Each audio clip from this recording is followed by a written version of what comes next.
যেন সকলেই এখানে অনুপ্রবেশকারী, আমরা যেন সকলেই এখানে রোহিঙ্গা, আমরা যেন সকলেই এখানে সেকেন্ড ক্লাস সিটিজেন। আপনাকে উদ্দেশ্য করে বলছি, আপনি যদি নারী হয়ে থাকেন আপনার কি বুক কাঁপতেছে না? আপনি কিসের প্রধানমন্ত্রী? একটা দেশ যখন দেউলিয়ার পথে চলে যায়, একটা দেশে যখন রাজনৈতিক সামাজিক অস্থিরতা বেড়ে যায়, তখন সে দেশে সঠিক নেতৃত্ব দিয়ে গণ অভ্যুত্থানের ডাক দেওয়ার সময়েই বোঝা যায় সৎ, সাহসী ও ভীতু স্বার্থপর কে। আমরা 2024 সালের ছাত্র আন্দোলনে অনেক বীরকে দেখেছি, যারা নিজের জীবনের পরোয়া না করে সরাসরি রাজপথে যুদ্ধ করেছে, বাংলাদেশকে এনে দিয়েছে নতুনভাবে স্বাধীনতা। আজকের ভিডিওতে আমরা জানব বাংলাদেশের 10 জন বাঘিনী কন্যা সম্পর্কে, যারা 2024 সালের গণ অভ্যুত্থানে সাহসী ভূমিকা রেখেছে, যাদের প্রতিটি গর্জনে কেঁপে উঠেছে বিশ্ব। তাদের গর্জনে স্বৈরাচারীদের গলার পানি শুকিয়ে গিয়েছে। তাহলে চলুন জেনে আসি সেই 10 জন বাঘিনীকে এবং শুনে আসি তাদের ঝড় তোলা এক একটি বক্তব্য। আমাদের আজকের তালিকার প্রথমেই রয়েছেন অগ্নিকন্যা রুমিন ফারহানা।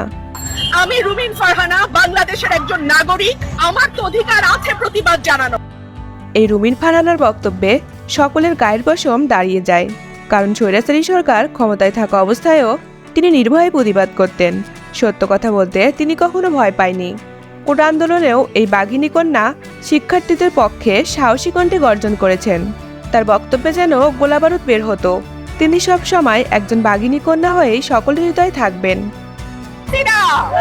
কোথায় রেহানা, কোথায় তাপস? কেউ না।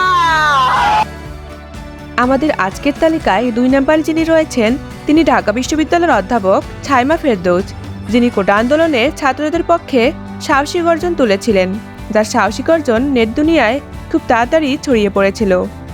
একটা মারবেন 10টা আসবো, 10টা মারবেন লক্ষ আসবো, সারা দেশের মানুষ মা বাপ সব একসাথে। তার প্রত্যেকটা কথা ছিল কলিজা কাঁপানো। তিনি ছাত্রদের উপর অত্যাচার দেখে চোখের পানিও ফেলেছেন। এমন সৎসাহসী শিক্ষককে হাজারো সালাম জানাই। ছাত্রীদের উপর যে লাঞ্ছনা হয়েছে তার বিচার বিধাতা করবে। আমাদের আজকের তালিকার 3 নম্বরে যিনি রয়েছেন, তিনি কোটা আন্দোলনে বেশ ভাইরাল একজন নারী, কারণ আন্দোলনে তার একটা বক্তব্য ছিল তুমুল হিট। এই বাঘিনীর এই বক্তব্যটা আন্দোলনের সময় ভাইরাল হয়। যদি মরে যায় আমার রাষ্ট্র থেকে রাস্তা থেকে কেউ না তুলে, আমার ছাত্রজন যখন বিজয় উল্লাস নিয়ে বের হবে। একদম পরিষ্কারভাবে তার এই সাহসী বক্তব্য যে কোনো মানুষকে প্রতিবাদী করে তুলতে যথেষ্ট। তার বয়স কম হলেও তার কথার ওজন ছিল অনেক। আমাদের আজকের তালিকার 4 নম্বরে যে বাঘিনী কন্যা রয়েছেন, তিনি ঢাকা বিশ্ববিদ্যালয়ে ভাষাবিজ্ঞান বিভাগের ছাত্রী সানজিদা আনোয়ারা চৌধুরী। তার একটা বক্তব্য কোটা আন্দোলনের মোড় ঘুরিয়ে দিয়েছিল। তার এই বক্তব্য রাতারাতি ফেসবুক, টিকটক, ইউটিউব সবখানেই ঝড় তুলেছিল। বাঘিনী কন্যা সানজিদা আনোয়ারার বুকে কতটা সাহস, সেটা তার এই কথাতেই স্পষ্ট। মরতে আসছি, আমরা মরেই যাব, নয়তো আমরা মেরে যাব।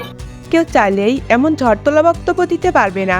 যার রক্তে প্রতিবাদ আছে সেই পারে কোটি মানুষের সামনে এমন গর্জন দিয়ে কথা বলতে। আমাদের আজকের তালিকায় 5 নম্বরে রয়েছেন বাংলাদেশের অন্য এক সাহসী কন্যা, যার কথা শুনেই সবাই অবাক। ছাত্র আন্দোলনের মাঝামাঝি সময় এই বাঘিনী কন্যা যেভাবে হাসিনাকে তুইতুকারি করে বক্তব্য দিয়েছে, তা নেট জগতে রাতারাতি ভাইরাল হয়ে গিয়েছে। এই বাঘিনী কন্যার কথা শুনে গা শিউরে উঠবে না এমন কাউকে খুঁজে পাওয়া যাবে না। তুই কি বলছস? আমরা কি দেখি নাই? বলছস মুক্তিযোদ্ধার নাতিরা কোটা পাবে নাকি রাজাকারের পাবে না? তো কি রাজাকারের নাতিরা কোটা পাবে? বুকে অদম্য সাহস নিয়ে ভয়ঙ্কর বক্তব্য দেওয়া এই কন্যার ভিতর সত্যি আলাদা একটা শক্তি আছে। বাংলার প্রতিটা ঘরে ঘরে যেন এমন প্রতিবাদী সন্তান জন্ম নেয়। আমাদের আজকের তালিকায় 6 নম্বরে যিনি রয়েছেন, তিনি হচ্ছেন ঢাকা বিশ্ববিদ্যালয়ের একজন বাঘিনী কন্যা। তিনি কোটা আন্দোলনের মূল সময়টাতেই এক ছাত্রলীগ নেতাকে ধুয়ে দিয়েছিলেন। আন্দোলন চলাকালে এক ছাত্রলীগ নেতা এই অগ্নিকন্যার সাথে স্বৈরাচারী সরকারের হয়ে দালালি করছিলেন। তখন এই বাঘিনী কন্যার মুখ থেকে এক একটি কথা যেন শব্দবোমা হয়ে বের হচ্ছিল।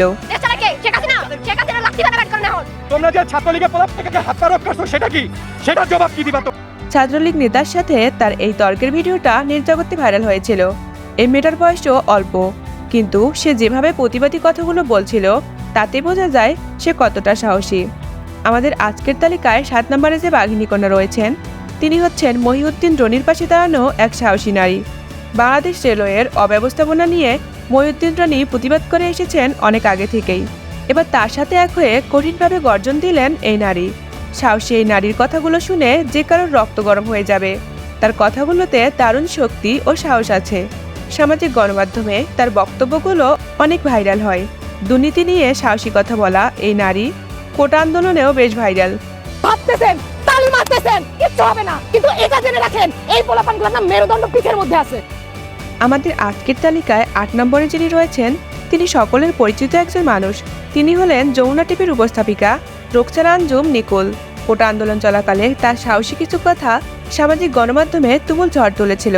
বিশেষ করে মুগ্ধর পানি লাগবে পানি এই ডায়লগটা নিয়ে রাতারাতি তিনি আলোচনায় উঠে আসেন। জুলাইতে এমন করে শোক পালন করতে হবে আমরা কেউ ভাবিনি। রোকসানা আঞ্জুম যমুনা টিভির একটি রাজনৈতিক শোয়ের একজন উপস্থাপিকা। তিনি অত্যন্ত সাহস এবং বিচক্ষণতায় রাজনীতিবিদদের দারুণ প্রশ্ন করে আলোচনায় ছিলেন। তবে সমন্বয়ক হাসনাত আবদুল্লাহকে আউট টপিকে কিছু প্রশ্ন করায় তিনি সমালোচিত হয়েছেন। সেরা 10 বাঘিনী কন্যায় 9 নম্বরে যিনি রয়েছেন তিনি হলেন বৈষম্যবিরোধী ছাত্র আন্দোলনের সমন্বয়ক এবং অন্যতম সেবায়কজন নেত্রী নুসরাত তাবাচ্ছুম, যিনি কোটা আন্দোলনে স্বৈরাচারী সরকারকে ক্ষমতাচ্যুত করতে অন্যতম ভূমিকা রেখেছিলেন, যার কণ্ঠে উচ্চারিত হয়েছিল বাঘের গর্জন। নুসরাত তাবাচ্ছুমের সাহসিকতা এবং তার নেতৃত্বদানের কারণে স্বৈরাচারী সরকার তাকে বাসা থেকে তুলে নিয়ে গিয়েছিল, কিন্তু তাকে এতটুকু দমাতে পারেনি, বরং তিনি আরও কঠিনভাবে সংগ্রাম চালিয়ে গেছেন। ছাত্র আন্দোলনে তিনি নারীদের হয়ে এক সংগ্রামী নেতৃত্ব দিয়ে গেছেন।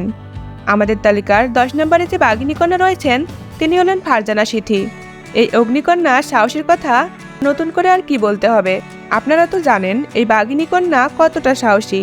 তিনি একাই ধরাশায়ী করেছিলেন একদল পুলিশ কর্মকর্তাকে, যার অগ্নিকণ্ঠে গর্জনে কোণঠাসা হয়ে পড়েছিল পুলিশ কর্মকর্তারা।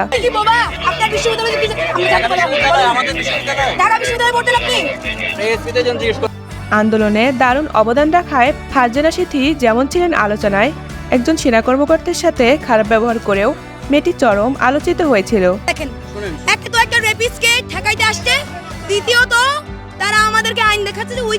তবে সব মিলিয়ে ফারজানা সিথি একের ক, তার সাহস অত্যাধিক, এটা স্বীকার করতেই হবে। বন্ধুরা, আমাদের আজকের ভিডিও এই পর্যন্তই। এরকম আরও নতুন নতুন ভিডিও পেতে চাইলে চ্যানেলটি সাবস্ক্রাইব করে পাশেই থাকুন।